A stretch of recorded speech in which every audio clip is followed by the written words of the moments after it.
E aí pessoal, beleza? Como é que vocês estão? Eu tive, infelizmente, que cortar a quarentena. Eu tava lá em Atibaia, na casa do amigo do meu advogado. A gente tava tomando um suco de laranja e no meio das nossas conversas eu me lembrei de um autor aí que tava meio esquecido. O pessoal não se lembrava muito dele, o Essa de Queiroz. O que é uma pena, porque ele é um dos maiores autores de língua portuguesa, né? Ele escreveu Os Maias, escreveu o Primo Basílio. E tem uma obra dele que eu gosto muito, que é O Crime do Padre Amaro. Nessa obra, O Crime do Padre Amaro, o Essa de Queiroz ele faz uma crítica tremenda contra o clero, contra a Igreja Católica. É, Portugal era um país muito atrasado nesse período. Ele escreveu esse livro no ano de 1875. E se a gente pegar o período histórico, Portugal em relação à França e Inglaterra, que já estavam se industrializando a pleno vapor, já estava na segunda fase da Revolução Industrial, Portugal era um país muito atrasado. Então você tem muitas questões sociais que estão sendo levantadas. Você vai ter uma penetração do discurso cientificista, e nessa obra, o Essa de Queiroz ele aproveita para fazer a crítica anticlerical, a crítica aos dogmas da Igreja Católica. Não as pessoas que têm uma fé, que têm uma religiosidade, mas a hipocrisia da própria instituição. E o crime do Padre Amaro ele gira basicamente em torno de 4 personagens, que é o Padre Amaro.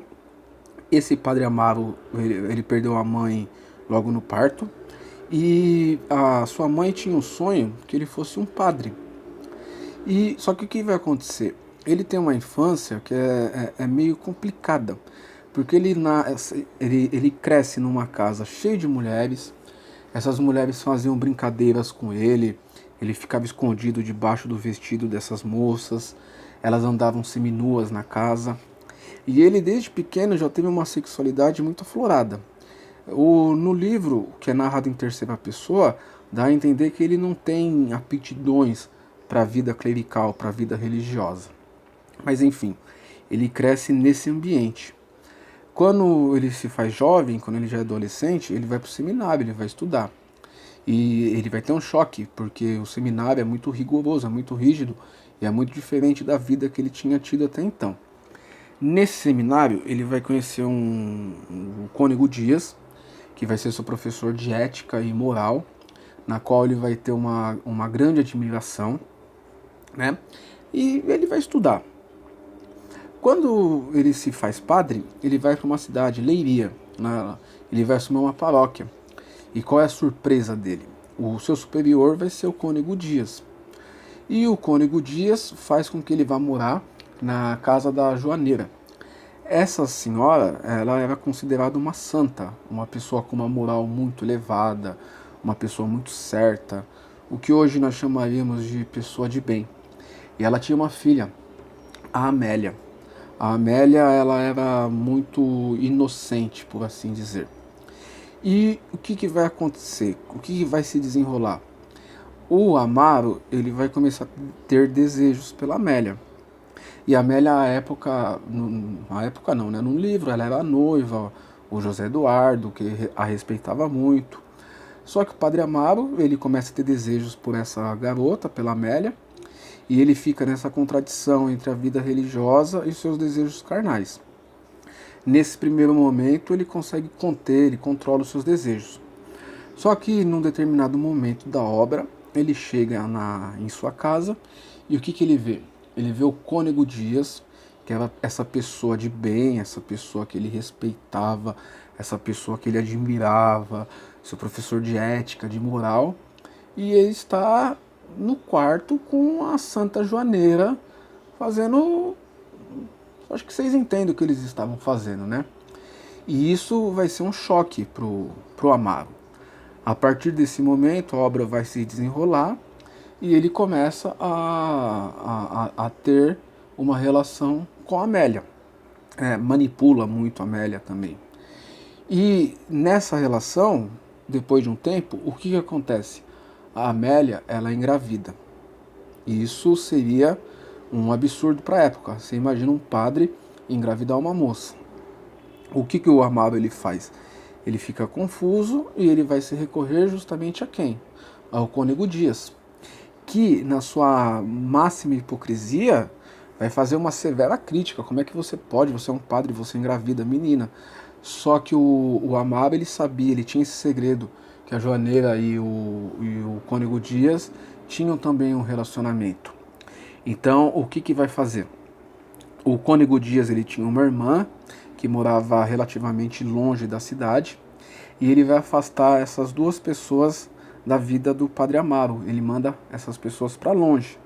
O Padre Amaro tinha prometido que ia visitar a Amélia, que ia vê-la, coisa que ele não cumpre. Passado 9 meses, o filho da Amélia nasce. Só que o que acontece? A Amélia, ela morre.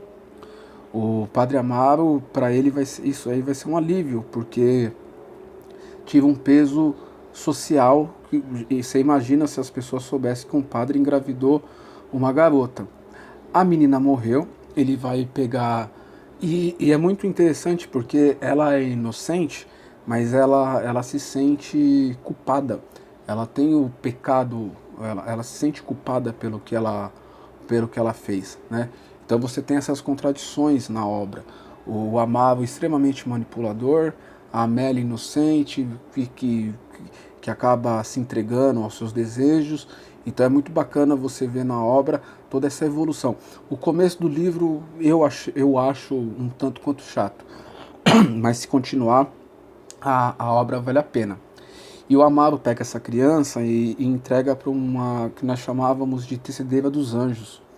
Essas tecedeiras dos anjos eram mulheres que cuidavam de crianças que eram abandonadas, que eram esquecidas, sabe? Mas muitas dessas crianças, elas eram mortas por essas tecedeiras. Elas faziam mortalhas. E isso é muito explícito na obra, porque a criança, ela morre, aspas, né, por hipotermia, e o Padre Amaro, ele fica livre das suas obrigações, tanto com a Amélia, tanto com a criança. O Essa de Queiroz, nessa narrativa, né, o livro é muito bom, eu estou fazendo só um breve resumo. O que ele está fazendo? Ele está mostrando toda a hipocrisia que existe do clero em relação à sociedade. E no final do livro, tá o Cônego Dias e o Padre Amaro, eles estão em Lisboa, tem uma estátua de Camões, e a narrativa da obra mostra assim, toda a pobreza, toda a miséria. E mesmo assim, o que o Padre Amaro diz para o Cônego Dias? Olha como nós conseguimos evoluir, olha como nós conseguimos avançar. Qual que é a mensagem?